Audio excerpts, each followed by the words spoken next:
Shalom teman-teman semua, selamat berjumpa di Kones Channel. Di channel ini Anda akan mendengarkan, bahkan menyaksikan di video-video yang kami akan sajikan, video-video yang terbaik yang akan mengubah hidup Anda dan juga paradigma Anda. Selamat menyaksikan.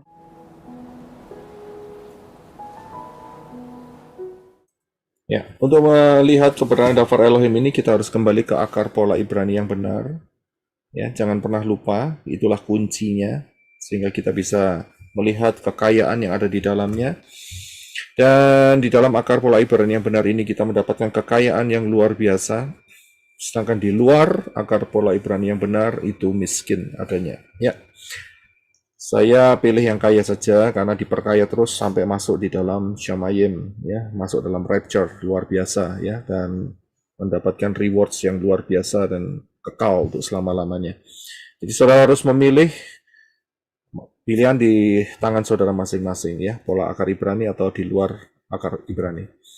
Baik, kita akan melihat keberadaan daftar Elohim mengenai kusta, ya. Saudara tahu penyakit ini merupakan satu penyakit yang sudah cukup kuno, ya, atau cukup ancient, ya, cukup lama sekali. Dan kita juga di dalam daftar Elohim itu melihat beberapa kisah, yaitu orang-orang yang terkena kusta, ya, atau leprosy. Kusta ini kita lihat dari beberapa kisah yang ada di dalam Tanakh, yaitu pernah terjadi atau pernah menimpa di Miriam. Miriam saudara daripada Moshe dan Harun, ya, pernah kena juga di situ karena percekcokan mereka. Gara-gara mereka tidak terima, si Moshe mengambil atau kawin dengan satu orang perempuan daripada suku Ethiopia, ya, dari kebangsaannya Ethiopia. Dan mereka nggak suka dan akhirnya mereka komplain, mereka menyombongkan diri dan akhirnya Bapak Yahweh sendirilah yang membela Moshe. Dan apa yang terjadi? Miriam kena kusta selama 7 hari, saudara. Ya, kena kusta. Dan Harun tidak kena karena dia mengenakan yaitu yang namanya efod. Ya, itu di situ adalah jubah atau baju khusus, ya, untuk imam besar. Jadi dia terhindar saat itu. Tapi Miriam kena kusta. Kemudian kita bisa melihat lagi ada kusta yang diderita oleh Naaman, ya, tidak asing lagi, dan saudara sudah tahu kisah mengenai Naaman, ya, dia disembuhkan dengan cara mujizat, yaitu berendam di sungai Yordan. Letaknya di mana tempatnya? Siapa yang tahu? Siapa yang tahu posisinya berendamnya di mana untuk mendapatkan kesembuhan? Betabara. Ya, puji Bapak Yahweh, luar biasa, ya. Kita diberi perlengkapan Bapak Yahweh yang betul-betul dahsyat, ya, sehingga kita bisa tahu di Beth Avarah, disitulah Naaman yang sudah penyakit kusta dan disembuhkan dengan mencelupkan tubuhnya, menyelam, mandi, ya, 7 kali, saudara, ya, 7 kali. Bukan satu kebetulan, ada pola angka 7, ya. Pola angka 7 itu berlaku lagi. Ini polanya Bapak Yahweh dahsyat. Berarti kalau dia membenamkan atau mandi selama 7 kali, berarti dia keluar itu adalah yang ke-8 buat dia. Satu peristiwa new beginning, permulaan yang baru, ya, karena dia mentaati apa yang dikatakan oleh Bapak Yahweh, padahal pertamanya dia menyangkal atau dia milih, ya, di daerah Damsyik itu sungainya lebih bersih gitu, ya, lebih jernih, nggak seperti yang ada di daerah Israel, udah butek, kotor, ya, banyak yang mengapung itu mungkin, ya. Jadi dia agak komplain sedikit saat itu. Ya, dari sinilah ternyata dia cukup merendahkan hatinya karena dikasih tahu. Nah, ini dia. dikasih tahu oleh ajudannya, coba Bapak pikir, kalau si Nabi itu kasih sesuatu yang lebih sulit, ya, pasti Bapak mau melakukannya. Wong ini cuman mandi celup-celup gitu aja 7 kali. Ya kalau ada yang mengapung-mengapung itu ya dihindari begitu aja. Pokoknya kan 7 kali begitu ya kan. Ya kalau sudah terhindar kan pasti lewat ya sudah begitu kan. Yang penting kan sudah sembuh dan betul saudara. Untungnya dia nurut. Ya, dia tidak menghiraukan apa yang terapung-terapung itu ya. Dan kemudian dia mandi 7 kali dan terbukti dia mendapatkan kulitnya seperti bayi, saudara. Luar biasa karya Bapak Yahweh. Ya, ya itu dahsyat. Nah, selain daripada itu kita juga ada banyak peristiwa kusta ya. Ada banyak peristiwa kusta dan kemudian juga di zaman Yeshua. Ya, di zaman Yeshua menyembuhkan beberapa kali, 2 kali at least. Ya. Yang satu ada 10 orang sakit kusta dan satu kembali, yang kembali itu orang Samaria. Ya, ada juga yang cuman ada 1-2 orang ya, dia minta kesembuhan dan Yeshua menjamahnya dan sembuh, saudara. Ini penyakit terus terang penyakit kuno, saudara, dan kita harus tahu ya, saat zaman itu loh ya, itu nggak ada obatnya, saudara. Dan sering kali dikonotasikan bahwa ini penyakit yang berhubungan dengan kutuk. Ya, ya terbukti ya, peristiwa Miriam itu Bapak Yahweh sendiri yang membela si Moshe sehingga saat hukuman itu diberikan ya itulah kutuk ya, sehingga Miriam terkena kusta saat itu. Ada lagi yang juga satu raja yang sombong setelah dia diberkati oleh Bapak Yahweh, Raja Usia, ya, sombong dan kemudian dia juga mencoba untuk membakar pedupaan di kemah suci yang bukan hak sebagai raja, tapi karena dia menjadi sombong dan akhirnya dia diusir dari sana karena kena kusta juga. Jadi kusta ini udah penyakit lama sekali, tidak ada obatnya, ya, dan mengerikan sekali, ya, mengerikan sekali. Nah, kita akan coba lihat selanjutnya. Untuk hari ini, kusta itu ternyata sudah diselidiki oleh banyak peneliti. Saya tidak bicara soal penyakit kusta, kan, tetapi saya berikan sedikit background-nya saja. Sehingga ternyata penyakit kusta ini bisa disembuhkan, saudara. Nah, ya, tapi ada beberapa penyebab yang disebabkan karena kusta, yaitu yang pertama yang disebutkan dari website ini ya, dikatakan bahwa bersentuhan dengan hewan penyebar bakteri kusta. Ya, bakteri kusta itu adalah Mycobacterium leprae, ya. Itu namanya bakteri, bukan virus ya. Beda ya, virus dan bakteri itu beda. Nah, itu ditularkan ya oleh binatang yang bisa membawa bakteri itu, yaitu armadillo. Saudara tahu armadillo itu gambarnya sebelah kanan bawah. Bahasa Indonesianya apa itu armadillo? Mungkin karena saudara Terenggiling. Iya. Ya, terima kasih. Jadi armadillo itu Indonesianya adalah terenggiling. Jadi kalau saudara pas lagi mungkin jalan-jalan atau vacation atau pergi ke daerah-daerah tertentu dan kelihatan binatang ini, lebih baik saudara jangan macam-macam begitu aja. Ya, jangan, oh kok lucu ya saudara, terus pegang-pegang, wah bahaya saudara. Ya lebih baik hindari saja ya. Atau kemudian saudara kepingin gendong dan kepingin selfie, wah lebih baik sudahlah ya. Jangan mikirin yang seperti itu. Fokus kepada rapture aja. Ya, jadi hati-hati dengan terenggiling, ya, dengan terenggiling. Ya, binatang ini ternyata ditemukan beberapa kali dan 50% lebih oleh peneliti diteliti bahwa binatang ini membawa bakteri Mycobacterium leprae. Ya, jadi hati-hati. Kemudian juga ada yang tertular gara-gara menetap atau berkunjung di daerah yang banyak penyakit kustanya, ya. Jadi bisa tertular di situ.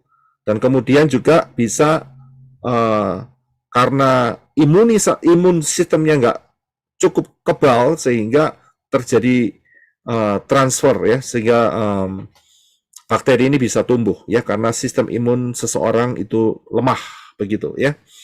Nah, ternyata kusta ini gejalanya atau perkembangannya ya itu tidak segera gitu ya tersentuh kemudian seminggu atau besoknya gitu kemudian jadi kusta, tidak. Ternyata diselidiki ya itu range-nya, inkubasinya, masa inkubasinya itu bisa antara 40 hari sampai 40 tahun ya. Jadi selama puluhan tahun itu tidak ada ya tanda-tandanya. Akan tetapi tiba-tiba satu hari mulailah bermunculan begitu ya. Jadi ada yang bilang 20 tahun atau lebih, ada sampai 40 tahun. Pertamanya enggak kelihatan, Saudara. Ya, pertamanya enggak kelihatan. Ya, jadi ada juga yang 3 sampai 5 tahun baru timbul gejala-gejalanya. Ya, jadi range-nya itu banyak sekali. Enggak seperti kena flu ya, yang satu bersin di satu bemo atau di apa itu namanya di halte bis, kemudian semua pada ketularan semua begitu ya. Tidak seperti itu. Jadi bakteri ini itu dia tergantung daripada kekuatan tubuh manusia masing-masing.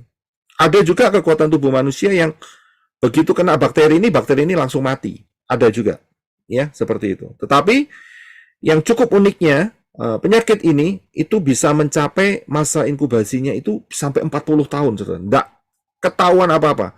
Begitu sudah cukup banyak baru ketahuan, ya. Dan setelah itu, selain daripada itu, terjadi kerusakan syaraf, ya. Jadi kerusakan syaraf yang menyebabkan orang tersebut secara fisik kehilangan daripada indera perasanya dia. Ya, jadi tidak bisa merasakan, merasakan panas atau dingin. Nah, itu berbahaya sekali. Kulitnya akhirnya apa yang terjadi? Kok tiba-tiba jarinya hilang begitu, saudara? Ya, entah ketinggalan di mana itu, saudara. Atau juga tulang rawannya itu hancur, ya, sehingga saudara bisa lihat banyak kasus daripada lepra itu tangannya nggak sempurna, jari-jarinya nggak sempurna. Bahkan ada yang bisa menyebabkan kebutaan, ya, alisnya rontok dan banyak hal lagi. Ya, nah, untuk tahun-tahun kita, hari-hari kita sekarang ini, ternyata lepra atau kusta ini bisa diobati, asal ketahuan dan bisa diobati. Dan diobatinya itu nggak seminggu 2 minggu, saudara, bisa sampai 2-3 tahun, saudara. Ya, tetap harus continue, ya, sehingga tidak terjadi kerusakan yang parah begitu ya. Tapi kalau sudah rusak ya nggak bisa kembali lagi, saudara. Ya, cuman dicegah supaya tidak menjalar lebih jauh lagi. Ya, itu untuk lepra. Ya, nah, leprosi ini kalau kita lihat di dalam Daftar Elohim itu memang cukup kuno, ya, sejak zaman Moshe itu baru tertulisnya ada di sana gara-gara peristiwa Miriam. Tapi sebetulnya kerusakan daripada yang disebabkan oleh bakteri yang satu ini sebetulnya sudah cukup lama sekali, ya, cukup lama sekali, ya. Nah, karena saat itu memang tidak ada obatnya, ya mau nggak mau mereka menyerah, ya, dan mereka hanya menunggu mujizat daripada Bapa Yahweh, seperti Naaman, seperti 10 orang kusta yang di zaman Yeshua, ya, menunggu mujizat. Tapi dalam hal ini sebetulnya apa yang diajarkan Daftar Elohim mengajarkan ada kusta yang dituliskan, ya, penanganannya di dalam kitab Imamat, berarti di dalam Torah. Nah, kalau kita bisa melihat hal ini, berarti dalam hal ini bukan berbicara soal secara fisik saja, karena secara fisik hari-hari ini sudah ditemukan obat-obat antibiotik, anti-inflammatory, ya, sehingga untuk mencegah, menghancurkan daripada bakteri-bakteri lepra tadi. Nah, karena ditulis di dalam Imamat, di dalam Torah, maka mempunyai pengertian yang jauh lebih dalam daripada hanya secara fisik. Ya, jadi ada makna yang Bapak Yahweh taruh supaya saudara dan saya betul-betul paham akan lepra ini, akan kusta ini.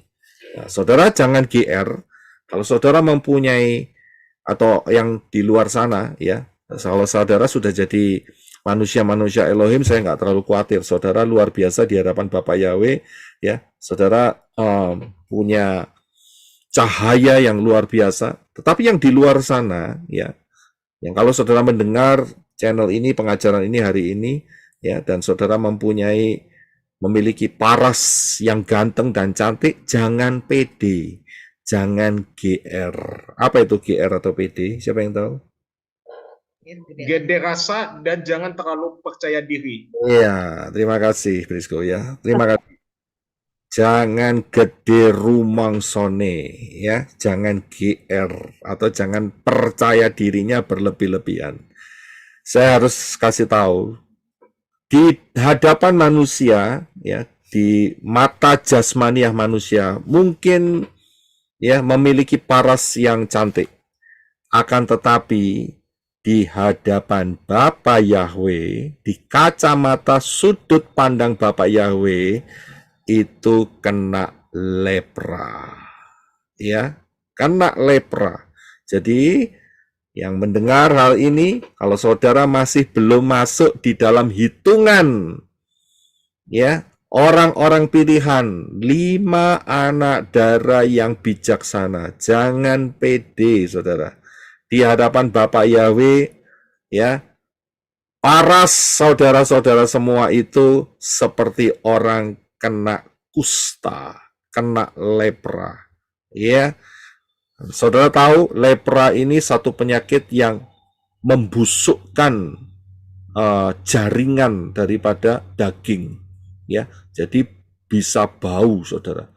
Jadi jangan merasa saya bisa beli minyak wangi, ya, berdrum-drum, tapi saya harus kasih tahu, selama saudara menolak dafar Elohim, menolak kebenaran dafar Elohim, di hadapan Bapa Yahweh tidak lebih dari sebongkah tubuh yang kena kusta. Ya, tidak lebih dari sebongkah tubuh yang kena lepra. Itulah di hadapan Bapa Yahweh. Ya, nah, kita akan masuk yang paling berbahaya mengenai lepra ini atau kusta ini. Ya, apa yang kira-kira berbahaya dari kusta ini? Yaitu adalah spiritual leprosy. Ini yang Bapak Yahweh mau taruh supaya saudara dan saya paham, supaya siapa yang mendengarkan hari ini supaya paham. Secara jasmani mungkin ada orang yang kena lepra, tetapi orang-orang tersebut percaya kepada Bapak Yahweh dalam Yeshua HaMashiach. Saya bilang bersyukur. Itu anugerah yang luar biasa. Secara fisik mungkin ada jari-jari yang hilang, tetapi di hadapan Bapak Yahweh, karena saudara telah menerima Bapak Yahweh dalam Yeshua, maka jaminan keselamatan dan saudara akan menerima tubuh kemuliaan saat rapture terjadi. Ya, dan tubuh kemuliaan itu tidak ada jari-jari yang hilang lagi. Masalah terbesar adalah bagi yang menolak keselamatan yang disediakan oleh Bapak Yahweh. Saudara masuk di grup yang namanya spiritual leprosy. Ya, jadi roh saudara kena yang namanya spirit lepra atau spirit kusta ini. Secara fisik mungkin saudara gagah, secara fisik mungkin saudara cantik dan ganteng, akan tetapi di hadapan Bapa Yahweh, sekali lagi saya harus katakan, saudara tidak lebih dari orang yang kena kusta parah dan berbau busuk. Ya, inilah yang dilihat oleh Bapa Yahweh. Yang dilihat Bapa Yahweh itu kekal, karena itu kita harus memperhatikan hal yang kekal. Nah, apa itu spiritual leprosy? Ya, kenapa orang tidak menyadari hal ini? Ya, karena itu saya beri tema hari ini. Kamu kena lepra, sadarkah? Ya, kita akan baca ayatnya yaitu di dalam Matius 13 ayat 14 sampai 15. Silakan Brother Renov. Maka pada mereka genaplah nubuat Yesaya yang berbunyi, kamu akan mendengar dan mendengar, namun tidak mengerti. Kamu akan melihat dan melihat, namun tidak menanggap. Sebab hati bangsa ini telah menebal, dan telinganya berat mendengar, dan matanya melekat tertutup, supaya jangan mereka melihat dengan matanya, dan mendengar dengan telinganya, dan mengerti dengan hatinya, lalu berbalik sehingga aku menyembuhkan mereka. Iya, terima kasih. Nabi Yesaya telah bernubuat maksud saya. Ya, kamu mendengar tapi kamu tidak mengerti. Kamu melihat tetapi kamu tidak menanggap, tidak paham. Mengapa? Karena hati bangsa ini telah menebal dan telinganya berat untuk mendengar, matanya melekat tertutup. Menebal terhadap apa? Telinganya berat untuk mendengar apa? Dan matanya melekat tertutup untuk tidak mau melihat apa? Yang pasti adalah tidak mau melihat dafar Elohim dengan pola yang benar. Ya, sehingga mereka seperti melihat tetapi tidak menangkap, saudara. Ya, ada selubung dalam pikiran mereka. Karena mereka terlalu mengambil keputusan ya, belum ya, sudah mengatakan sesat. Belum sudah mengatakan ini nggak benar. Ya, pengajaran palsu dan sebagainya. Nggak mau diselidiki fondasinya, sudah mengeluarkan kalimat-kalimat yang menutup kemungkinan untuk malaikat Bapak Yahweh yang membawa pengertian itu bisa memberikan pengertian. Saya lihat banyak, saudara, ya, banyak hal ini, dan juga saya bisa melihat di komen-komen ya. Sudah dikasih tahu nama juru selamat yang benar itu Yeshua. Ya sih ngotot aja, saudara. Masih bikin komen untuk supaya saya nggak tahu ya, bikin sensasi atau gimana ya, untuk bisa ngasih tahu bahwa nama Yesus itu juga bisa diterima. Loh, saya sudah berulang-ulang loh, sudah katakan tuh, nggak kurang-kurang ya, mengatakan bahwa nama Yeshua adalah yang benar. Yesus itu bukan nama. Nah, orang tersebut ya selalu mempunyai argumen. Nah, dari sini kita bisa melihat dia melihat tapi tidak melihat. Dia mendengar tapi tidak bisa paham. Kenapa? Karena hatinya menebal. Pertamanya masih tipis, saudara.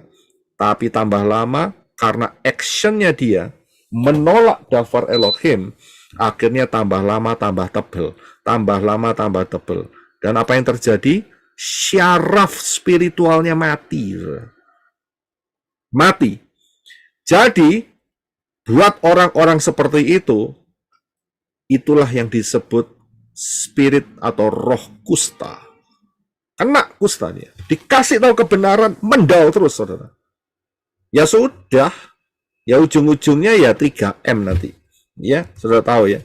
Nah, jadi saudara harus paham akan hal ini. Hati-hati. Nah, kalau kita lihat penyebab daripada yang di atas ya, di website itu ngomong ya, penyebab ya, salah satunya ya, ada sebagian kecil, kenapa kok sampai bisa terjadi terkena kusta, itu karena menetap dan berkunjung ke kawasan yang penuh dengan orang-orang kusta. Ya, alias di dalam kerohanian, orang-orang ini seperti apa?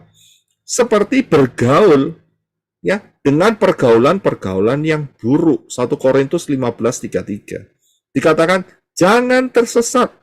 Pergaulan yang buruk merusakkan kebiasaan yang baik.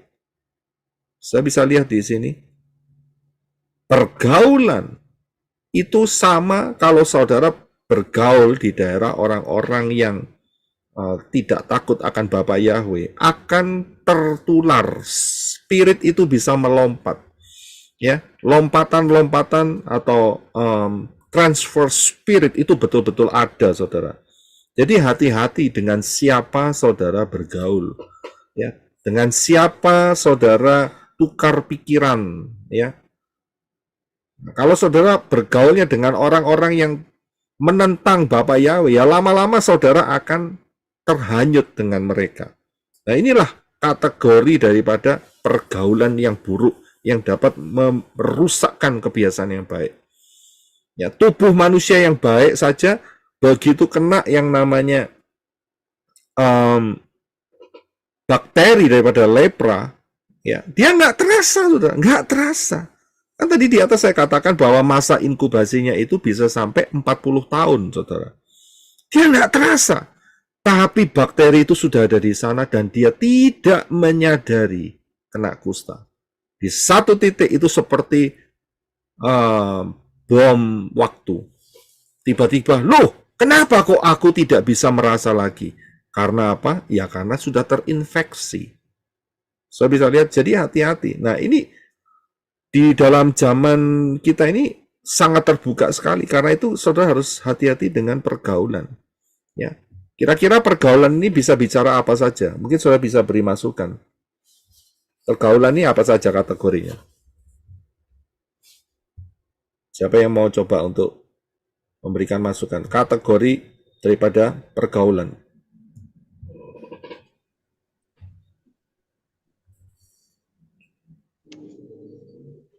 Pertemanan, Pak. Ya, satu-satu ya. Gimana? Contohnya, gabung orang yang suka minum-minum, mengonsumsi obatan terlarang atau free sex, merokok, atau yang pelangi-pelangi itu. Iya, terima kasih Brisco. Ada lagi? Terima kasih Brisco. Ibadah campur-campur, Pak. Ibadah campur-campur, oke. Terima kasih Pak Budiman. Ada lagi? Lingkungan pertemanan, Pak. Hubungan pertemanan, ya. Ada lagi?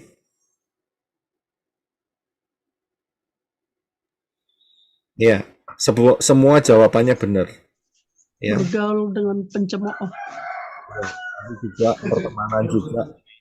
Ya, jadi ada level-levelnya. Secara fisik levelnya ya seperti yang dikatakan oleh Saudara Brisco tadi, yaitu dengan obat-obatan, dengan perzinahan, percabulan, dengan barang-barang adiktif dan sebagainya. Ya, secara komunitas itu juga disebut pergaulan. Ya. Yang disebut sama Bro Adi tadi, pertemanan sama Sister Helena tadi. Kemudian bukan cuma sampai di situ. Pergaulan di mana? Secara spiritual. Yang disebut di Pak Budiman tadi. Bisa lihat, secara spiritual siapa yang saudara dengarkan? Pengajaran yang bagaimana yang saudara terima? Pengajaran yang kacau balau, pengajaran yang asal potong, pengajaran yang keluar konsep, atau pengajaran yang bagaimana yang saudara dengarkan. Saya bisa lihat, atau cuma cari yang lucu-lucu saja, ada loh. Dunia ini penuh loh. Ada yang lucu, ada yang suka dongeng, ada yang suka ngibul, ya. Wah, penuh saudara. Ya, ada yang suka model kayak Lodruk, ya. Ya, terus ada yang suka ketoprak, macam-macam, wayangan, ya ada semua saudara. Lengkap, ya. Tapi itulah yang namanya dunia. Dunia menawarkan itu semua. Tapi masalahnya saudara yang harus menentukan. Mana yang menjadi pergaulan secara spiritual saudara. Ingat loh, karena ini akan menentukan sampai kekekalan. Salah langkah berarti salah destiny. Jelas kan? Salah langkah, ya saudara jangan mengharapkan masuk di Syamayim yang benar, begitu loh. Ya kan? Ya salah juga Syamayimnya. Ya, saya tahu kalau nggak ada Samayim lagi ya cuma satu-satunya milik Bapak Yahweh, ya itu orang tersebut akan masuk di dalam Syamayim tipu-tipuan, begitu, ya kan? Jadi hati-hati. Jadi pergaulan ini bukan cuma secara fisik, secara kejiwaan, tapi juga secara spiritual. Ini kita harus jaga-jaga. Siapa yang akan saudara lihat, saudara cari, ya? Ini harus benar-benar teliti, jangan sampai terjerumus, ya, Banyak yang mengatakan, wah, kalau dengarkan dari pembicara ini enak Pak, lucu, ya nggak ngantuk dan sebagainya. Akan tetapi setelah itu ditanyain, kamu dapat apa di sana? Nggak tahu, yang penting ketawa. Nah, ya kan? Jadi kan bingung. Lah ini yang diambil ini kebenarannya atau tertawanya, begitu loh. Ya, jadi itulah, dan itu sudah dituliskan oleh Rabi Saul. Banyak orang zaman akhir ini suka sekali telinganya mendengar pengajaran-pengajaran yang mengenakkan dirinya sendiri. Ya, Rabi Saul sudah mengatakan hal itu. Ya. Dan itu berbahaya sekali. Rabi Saul berkata, aku bawa daftar Elohim yang benar. Tetapi ada banyak serigala berbulu kucing, berbulu domba, berbulu onta, berbulu sapi, itu akan menyerang kamu. Ya, jadi harus hati-hati. Siapa yang saudara dengarkan? Ya, saudara harus tahu dasar fondasinya. Karena itu saudara harus cepat-cepat jadi dewasa di dalam kebenaran daftar Elohim. Ya, berjalan penuh dan dipimpin oleh Ruah Yahweh Elohim. Ini penting sekali. Ya, jadi hati-hati dengan pergaulan. Nah, saya perhatikan ya bahwa ciri-ciri leprosy ini terjadi kerusakan syaraf. Ya, sehingga kehilangan indera perasa, nggak bisa merasa lagi, tidak bisa merasa sakit saat terluka, terbakar, ya itu nggak bisa merasa lagi. Kayak Superman, saudara, kayak, ya. Wah, menter begitu ya. Bisa menghadapi segala situasi, tetapi ujung-ujungnya apa? Loh kok jarinya ketinggalan? Loh kok hidungnya hilang? Begitu, ya. Loh kok dagingnya sudah mulai merotol ya atau terhilang satu persatu. Mengapa terjadi seperti itu? Karena sebetulnya syarafnya sudah tidak berfungsi lagi. Ya, syaraf rohani juga tidak berfungsi bagi orang-orang yang terkena spirit kusta. Jadi spirit kusta ini bukan cuma bicara soal fisik. Kalau soal secara fisik, ya nggak akan banyak fungsinya. Karena apa? Hari ini sudah ditemukan obatnya. Tetapi Bapak Yahweh taruh masalah kusta ini di kitab imamat supaya kita hati-hati. Supaya kita berjaga-jaga terhadap ancaman daripada efek daripada spirit kusta ini. Sudah dikasih tahu ya dengan pengajaran yang luar biasa yang mengatakan bahwa Yeshua HaMasyiah itu tidak sama dengan Yesus Kristus. Ngotot. Berarti orang tersebut kena kusta. Nggak peduli saudara kaya, miskin, nggak peduli saudara punya rumah, tidak punya rumah, nggak peduli saudara cantik atau tidak cantik, saudara tidak mau menerima daftar Elohim yang benar, yaitu Yeshua HaMasyiah, yang lahirnya 15 Tisri, saudara tetap campur-campur, saudara tetap menolak, bahkan mengkombinasikan hybrid, berarti orang tersebut kena kusta. Ya, kena kusta. Ujiannya di mana? Gampang lihatnya. Kalau sudah saat Natalan, perhatikan aja. Ya. Kehilat atau gereja mana yang kalau tidak Natalan nyembah Yeshua, tapi saat Natalan digabung, saudara. Ya, digabung. Alasannya itu cukup rohani, saudara. Supaya bisa menjangkau jiwa-jiwa. Ya. Jangkau jiwa-jiwa itu bukan caranya itu pakai spirit kusta, saudara. Kelihatan. Saudara bisa lihat, ini baru yang saya ambil ini, tahun lalu, 25 Desember 2023. Ya. Itu jemaat apa itu? Kehilat lagi. Pakai kata kehilat Jakarta lagi. Jakarta Pusat. Iya kan? Tapi saya lihat di situ ada kata Yeshua. Dan ada orang Majus dari timur.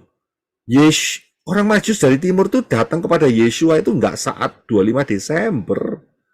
Yesua sudah umurnya sekitar 2 tahun, saudara. Ini ngawurnya setengah mati. Kemudian ditambah dengan ornamen-ornamen, ya, dewa-dewa matahari dengan bulatan-bulatan sebelah kanan atas. Tapi alasannya cukup rohani dan cukup untuk supaya bisa diterima, yaitu kasih bersaudara, ibadah Natal. Saya bisa lihat ini kusta, ini lepra. Ya, di hadapan Bapak Yahweh tidak diperhitungkan. Mengapa? Ya karena Bapak Yahweh kan sudah bilang bahwa dia tidak mau ada ilah-ilah lain di hadapannya. Lah kok ya dicampur? Ya kan? Ini dia. Saya nggak tahu ini syarafnya itu masih menyala atau tidak. Ya, tapi saya lihat beberapa tahun ini tetap aja dilakukan, nggak sadar-sadar itu. Nanti kalau Natalnya selesai, ya kembali lagi Yahweh Yeshua, ya Yahweh di dalam Yeshua. Wah, nyebarin terus. Begitu kena Natal, keluar lagi, kelihatan kustanya, saudara. Ya, lepra ini. Inilah hasil karena apa? Karena punya moto. Ya, motonya saya yakin saudara sudah tahu. Ya, yang belum tahu saya kasih tahu sekarang. Motonya adalah Yeshua yang di Indonesia lebih dikenal dengan Yesus Kristus. Itu moto kusta. Itu moto leprosy. Ya, jadi paham ya. Kalau saudara mendengar hal ini, jangan tersinggung. Bertobat itu jauh lebih baik. Kalau saudara tersinggung, berarti ada kusta juga, sama saja. Ya, kemudian di mana lagi? Ya, kategori kusta. Tadi dikatakan bahwa addiction secara tubuh itu kusta. Ya, itu menghambat, itu menghancurkan. Oh, nggak apa-apa, Pak, sekali aja. Sekali ada 2, ada 2, ada 3, ada 3, ada 10, ada 10, ada 100, ada 100, ada 1000, berulang-ulang. Lama-lama, oh nggak apa-apa kok, saya tetap bisa merasakan hadirat daripada Elohim dengan melakukan addiction ini. Saya bilang, kena kusta. Kena kusta. Lepaskan. Ya, anak-anak Bapak Yahweh tidak boleh terikat karena sudah dilepaskan oleh ruah Yahweh Elohim. Ya, karena ada Yobel rohani, yaitu 50 Shavuot. Harus terlepas dari hal-hal addiction. Ya, kenapa? Karena ini kusta. Ya, berat loh di hadapan Bapak Yahweh. Saudara masih sudah baptisan pembaharuan. Bapaknya bilang, kamu ada bakteri kusta dan kamu kena kusta. Ya. Jadi, bagaimana caranya? Nanti kita akan lihat di bagian akhir. Saya harus kasih tahu, addiction itu kusta. Nah, kalau kurang gizi bagaimana, Pak? Kalau kurang gizi, ya, ini kandidat kusta. Saudara tahu ya, kenapa kok kurang gizi? Ya, kenapa kurang gizi? Setahun sekali, Makan Pak. darah, makan daging dan minum darahnya sekali-sekali, Pak. Ya jarang-jarang makannya, ya, nggak kontinu, nggak konstan, ya, apalagi cuman setahun sekali, ya. Ini kandidat, saudara, ya, kandidat kusta. Jadi saudara hati-hati, mau jadi kandidat 5 anak darah yang bijaksana atau kandidat kusta, itu pilihan masing-masing. Kalau mau jadi kandidat atau bukan kandidat, mau tetap masuk di dalam 5 anak darah yang bijaksana, ya harus sehat, begitu loh. Harus dipelihara, harus ada maintenance, harus sehat, ya, senantiasa. Supaya apa? Supaya bakteri-bakteri ini tidak merongrong, menempel di tubuh rohani daripada orang-orang tersebut. Karena bakteri ini dari setan. Akhirnya apa? Kusta. Dan saya kasih tahu, kusta ini, ya, ini dia.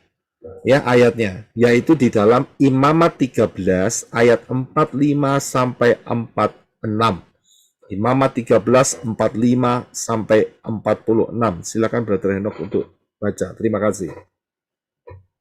Dan yang terkena kusta, yang padanya ada tanda penyakit itu, ia harus mengoyakkan pakaiannya, dan ia harus berselubung hingga bagian atas bibirnya, dan haruslah kepalanya digundul, dan ia harus berseru, najis, najis. Selama hari-hari ketika tanda penyakit itu ada padanya, ia benar-benar menjadi najis. Ia harus tinggal di pengasingan, dan tempat tinggalnya ada di luar perkemahan. Terima kasih. Saudara bisa lihat ayat ini. Orang-orang kusta itu tempatnya tidak boleh ada di perkemahan orang Israel. Perkemahan orang Israel itu kudus. Orang-orang yang kusta itu harus diasingkan, harus keluar. Dan dia harus berseru najis, najis, najis. Untuk mengingatkan dirinya adalah najis. Tapi memang sayangnya, ya, spirit kusta ini tidak terdeteksi. Ya, seperti masa inkubasinya, yaitu 40 hari sampai 40 tahun baru muncul. Ya, kalau lemah kondisinya bisa 40 hari. Kalau kuat kondisinya bisa sampai 40 tahun. Sayangnya di situ. Tapi merusak pelan-pelan tidak terasa. Kalau yang dilakukan itu salah, itu bahaya sekali. Sangat-sangat berbahaya sekali. Sehingga saat dia sadar dia kusta, akhirnya dia terhilang. Di hadapan Bapak Yahweh secara spiritual bisa menilai kita, bisa menilai saudara. Ya, langsung bisa lihat kusta atau tidak kusta. Dan inilah ketetapannya. Ia harus tinggal di pengasingan. Tidak boleh di keluarganya. Tidak boleh di kota-kota Israel. Nggak boleh. Nggak boleh di kerumunan orang-orang yang sehat. Tempat tinggalnya ada di luar perkemahan. Saudara tahu di luar perkemahan itu di mana? Di mana kira-kira? Di luar perkemahan? Untuk gerbang, Di luar hadirat Bapak Yahweh. Di pelataran. Di pelataran? Di luar perkemahan loh. Gehenna, Pak, Gehenna. Di luar perkemahan itu, ya, adalah gampang ingatnya, 3M. 3M yang kali ini beda dengan 3M yang kapan hari. 3M yang kali ini adalah mate, mampus, dan modiar. Inilah tempatnya orang-orang kusta. Tidak boleh orang kusta itu bercampur dengan orang yang sehat. Jadi hati-hati ya.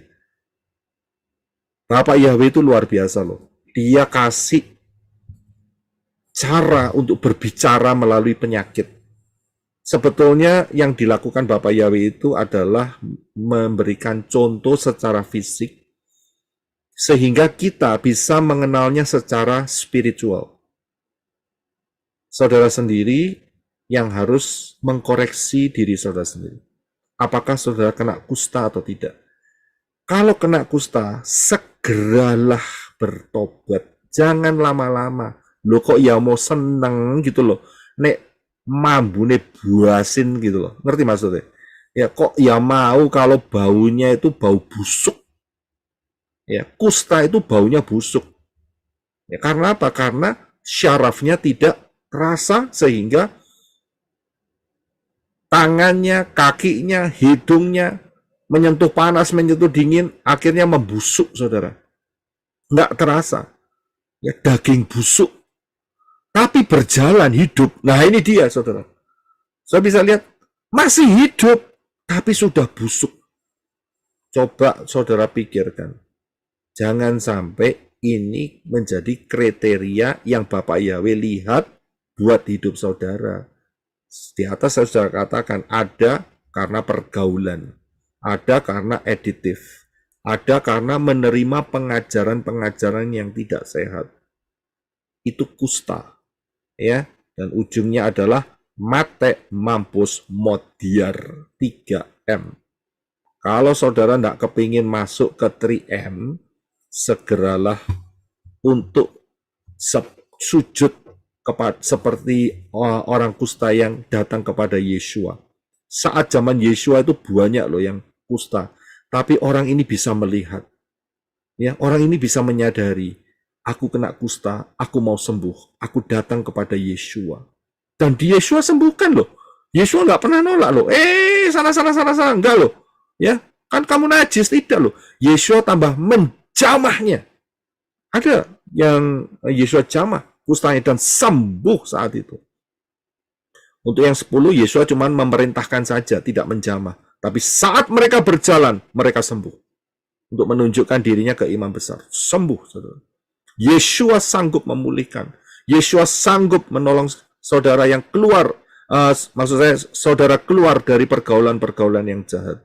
Yeshua mampu melakukan itu. Yeshua juga mampu menolong saudara yang terikat dengan ikatan-ikatan aditif. Ya, apapun itu. Yeshua juga berkuasa untuk meluruskan cara pandang Dafar Elohim dengan baik dan benar. Yeshua mampu itu semua. Kenapa? Karena Yeshua tahu, kalau sampai orang-orang itu tidak mau disembuhkan, berarti 3M, mate mampus modar. Ya, saya bisa lihat di sini. Masalahnya adalah, apakah orang itu mau disembuhkan? Apakah orang itu menyadari bahwa dia kena kusta? Coba pikirkan baik-baik. Pahami. Kita akan melihat satu ayat, beberapa ayat lagi. Saat dulu kita adalah orang-orang yang belum masuk di dalam pilihan keselamatan. Banyak, ya hampir semua orang-orang yang terikat dengan kedagingan. Karena itu boleh dikategorikan sebagai kena kusta. Nah, kalau sudah lihat nanti di dalam Imamat 14, besok akan saya berikan secara spesifiknya ya. Tapi hari ini kita akan mengadakan anointing ya. Besok kita akan mempelajari secara spesifiknya mengenai Imamat 14.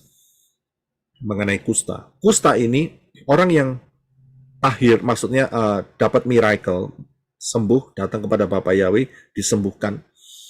Dan kemudian ada caranya, yaitu yang pertama harus bawa korban, yaitu domba, jantan, dan kemudian disembelih, dan darahnya itu diletakkan atau dibubuhkan di cuping. Saudara tahu cuping ya? Cuping telinga kanan, kemudian ibu jari kanan, dan ibu jari kaki kanan. Silakan baca terlebih dahulu, Brother Henok, Imamat 14:14. Imam harus mengambil sedikit dari darah tebusan salah itu dan harus membubuhnya pada cuping telinga kanan dari orang yang akan ditahirkan dan pada ibu jari tangan kanan dan pada ibu jari kaki kanannya. Terima kasih. Saya bisa lihat. Kalau dulu, zaman sebelum Yeshua adalah darah domba. Tapi ingat, kita sudah dalam posisi sesudah kematian, kebangkitan, dan Yeshua naik ke Shamayim. Karena itu darahnya, kita tidak boleh pakai darah domba atau darah binatang lagi. Yang ada adalah darah Yeshua. Darah Yeshua itu hidup, kromosomnya 24, dan sampai detik ini hidup, namanya darah hidup itu bergerak. Ya, karena itu darah Yeshua, saat saudara minta ampun, percaya kepada Yesus, maka darah Yeshua itu bergerak dalam kehidupan saudara. Ya, untuk darah itu Yeshua yang ngurusi. Tetapi uniknya, untuk orang kusta bukan cuma darah yang dibutuhkan untuk dioleskan atau dibubuhkan kepada cuping telinga kanan, ibu jari tangan kanan, dan ibu jari kaki kanan. Selain darah, juga dioleskan yaitu minyak. Ya, ayatnya di mana? Di dalam Imamat 14, 17, 25, 28, dan 29. Bisa minta tolong untuk Brother Henok untuk membacanya terlebih dahulu. Imamat 14 ayat 17. Dari minyak selebihnya, imam harus membubuh sedikit pada cuping telinga kanan orang itu, pada ibu jari tangan kanannya, dan pada ibu jari kaki kanannya, di tempat mana darah tebusan salah dibubuhkan. 25. Ia harus menyembelih domba tebusan salah, dan imam harus mengambil sedikit dari darah tebusan salah itu dan membubuhnya pada cuping telinga kanan orang itu dan pada ibu jari tangan kanan dan ibu jari kaki kanannya. 28. Kemudian imam harus membubuh sedikit dari minyak itu pada cuping telinga kanan dari orang yang akan ditahirkan, pada ibu jari tangan kanannya dan pada ibu jari kaki kanannya, di tempat mana dibubuhi darah tebusan salah itu. 29. Dan minyak selebihnya haruslah dibubuhnya pada kepala orang yang akan ditahirkan, supaya diadakan pendamaian bagi orang itu di hadapan Yahweh. Haleluya, terima kasih. Saudara bisa lihat ayat-ayat ini.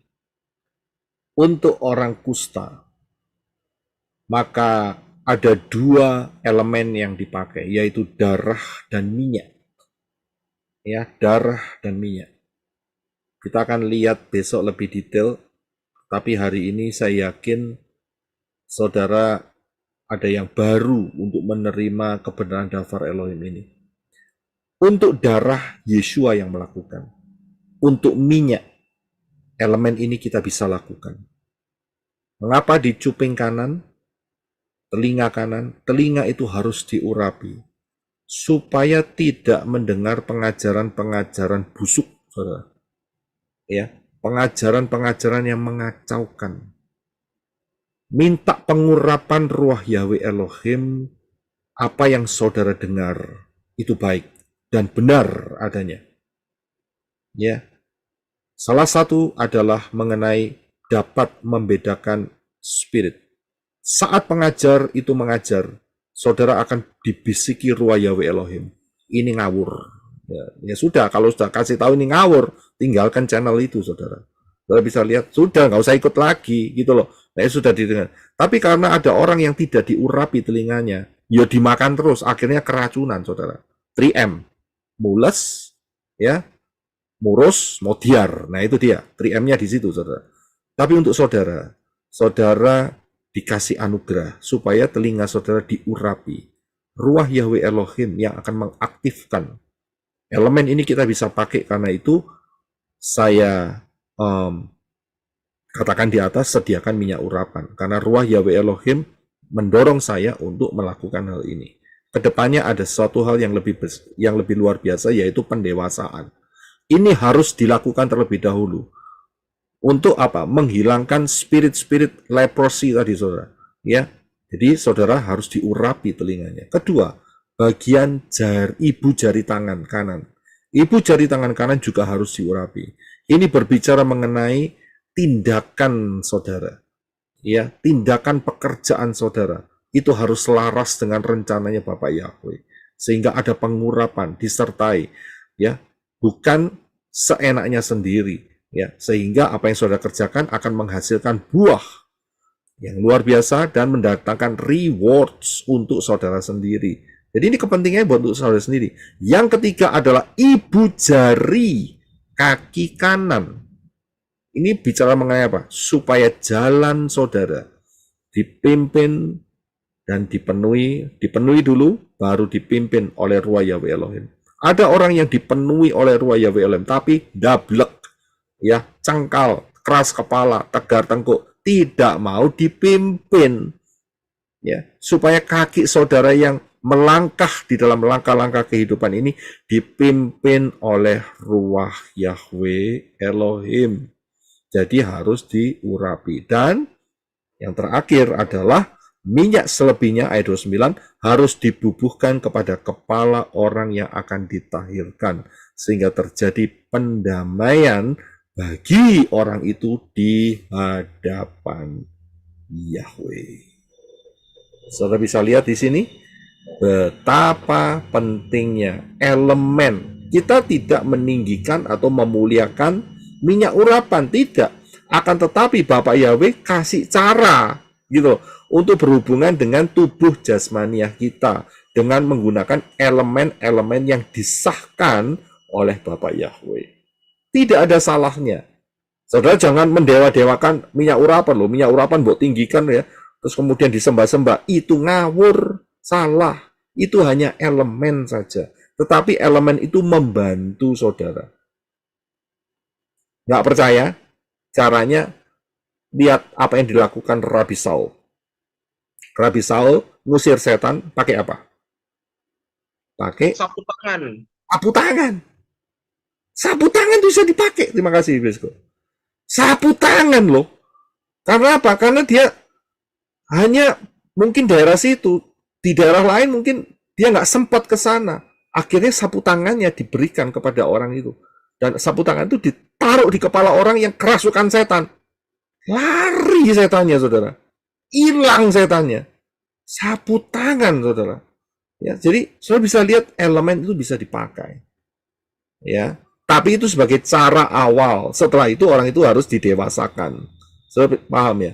Jangan sampai terus aja sapu tangannya disimpan berpuluh-puluh tahun disembah seperti itu. Ngawur gitu. Ada seperti itu. Saudara tahu? Ada. Israel melakukan itu. Israel melakukan penyembahan terhadap elemen. Siapa yang tahu di sini sebelum saya akan bergabung dengan tim yang di Arizona? Baju efod, Pak. Satu baju efod. Baju efod, Pak. Ada yang bilang lebih lama dari baju efod. Ular tembaga. Ya, ular tembaga. Itu namanya Nehustan. Itu zamannya Yosia baru dihancurin. Zamannya Daud gak dihancurin. Zamannya Salomo gak dihancurin. Aneh kan? Bahkan itu disembah, saudara. Dan zamannya Yosia dihancurin itu. Ya, katakan ini salah, ini nggak boleh nyembah ular tembaga. Ular tembaga itu memang dipakai Bapak Yahweh saat zamannya Moshe. Jadi elemen itu tidak boleh disembah, begitu loh. Bisa dipakai, ya boleh dipakai, tetapi tidak untuk disembah. Amin. Persiapkan hati saudara, spirit saudara untuk menerima minyak urapan, pengurapan Ruah Yahweh Elohim di telinga kanan saudara, cuping tangan, cuping sebelah kanan, ibu jari dan juga ibu jari tangan dan ibu jari kaki. Ya, ini saya bilang ini penting sekali untuk langkah-langkah ke depan saudara dipimpin oleh Ruah Yahweh Elohim dengan menggunakan elemen-elemen ini. Amin. Haleluya. Kalau boleh saya tahu, ada yang nggak pernah yang menerima ini? Yang pernah diurapi? Saya Pak Roy. Pernah ya? Ya, beberapa waktu lalu, tahun lalu Pak Roy di awal-awal tahun. Ada Pak Roy mengurapi. Iya. Iya, haleluya. Ya. Yang lain belum pernah ya? Belum, Pak. Pak Roy sudah. Oh, ya. Oke. Ya. Baik, puji Bapak Yahweh. Kalau gitu ini akan lebih luas lagi, ya. Dan saat kita nanti menerima pengurapan itu, ya, saudara aktifkan virtual reality. Kemudian bisa diaktifkan untuk yang speak in tongue. Ini kesempatan luar biasa, saudara. Kan terakhir dikatakan kan bahwa minyak itu akan ditaruh di kepala. Minyak itu merepresentasikan Ruah Yahweh Elohim. Aktifkan saudara. Saudara jangan diam aja lihat begitu. Tidak, rugi. Saya bilang. Ini timing. Kita bicara soal timing. Ya, saya yakin Ruah Yahweh Elohim akan menyambar saudara. Speak in tongue. Ya, saya sudah ajarkan. Ya, sesuai dengan daftar Elohim. Kalau Ruah Yahweh Elohim kasih satu dorongan kecil saja. Kecil aja. Ya, untuk mengatakan sesuatu, nggak usah malu terhadap diri sendiri, nggak usah bingung dengan kanan kiri, bicara, speak saja, keluarkan, ucapkan saja, ya ucapkan saja. Itu cara startnya dari situ. Ya, Yesua mengatakan iman tuh nggak untuk memindahkan gunung, ya itu nggak butuh iman segede biji duren, enggak, tapi biji kecil sekali, biji sesawi. Itu bisa memindahkan. Itu saja sudah bergerak, saudara. Saya bisa lihat, jadi nggak usah banyak-banyak, asal saudara taat. Nah, inilah namanya latihan ketaatan. Latihan ketaatan saudara itu diawali dari dipegang lidah saudara loh. Lidahmu dipegang. Ya, dipegang sama Ruah Yahweh Elohim. Kenapa? Di dalam Yakobus dikatakan, mati hidup itu ditentukan oleh lidah. Matius 12:36. Dengan perkataanmu engkau akan dibenarkan, dengan perkataanmu juga engkau akan dipersalahkan. Sudah bisa lihat, karena itu Ruah Yahweh Elohim memegang lidah saudara terlebih dahulu. Ya, Yakobus mengatakan lidah itu seperti kemudi. Kapal sebegitu gede, kemudinya kecil. Bisa dipindahkan begitu rupa. Itu dia alasannya. Jadi Ruah Yahweh Elohim akan bekerja di dalam kehidupan saudara, kapal kehidupan saudara mulai dari lidah saudara. Karena itu pentingnya speak in tongue. Speak in tongue itu penting. Amin. Siapkan hati saudara, pikiran saudara, konsentrasi untuk menerima lawatan Ruah Yahweh Elohim. Haleluya. Saya akan bergabung dengan tim yang di Arizona. Puji Bapa Yahweh.